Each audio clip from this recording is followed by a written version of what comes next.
Les autorités chinoises affirment que le piratage a eu lieu au cours du second semestre 2024. Elles décrivent comment les pirates ont obtenu un accès non autorisé à des informations clés et se sont connectés au serveur dorsal du système compromis.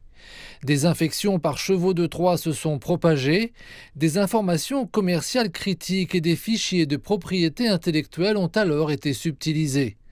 Tout en réagissant à ces incidents d'espionnage attribués aux États-Unis, Beijing a réfuté les allégations de Washington concernant une vaste et importante campagne menée par des pirates informatiques liés à la Chine, baptisée Seoul Typhoon, ayant ciblé de nombreuses entreprises de télécommunications américaines.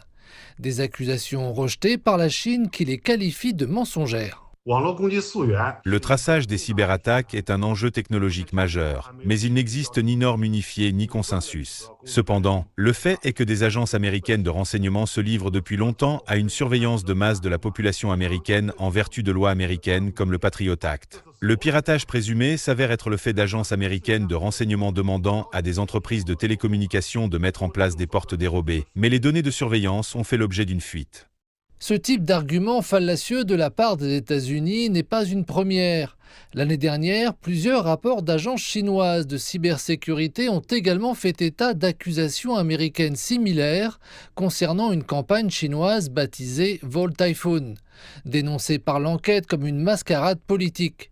Les rapports ont conclu que des opérations de cyberespionnage visant la Chine et d'autres pays avaient été lancées par le gouvernement américain, des agences de renseignement et des pays du groupe des Five Eyes. Les autorités ont déterminé que les États-Unis avaient mené une opération sous fausse bannière visant à dénigrer d'autres pays s'opposant à la diffusion de désinformations liées à la Chine pour des raisons politiques. Ce que les États-Unis font essentiellement, c'est diversifier la théorie de la menace chinoise avec la cybermenace et attiser la peur de la Chine afin de l'isoler et de l'encercler. Tout ce que les États-Unis soupçonnent les autres de faire est ce qu'ils ont fait et font eux-mêmes.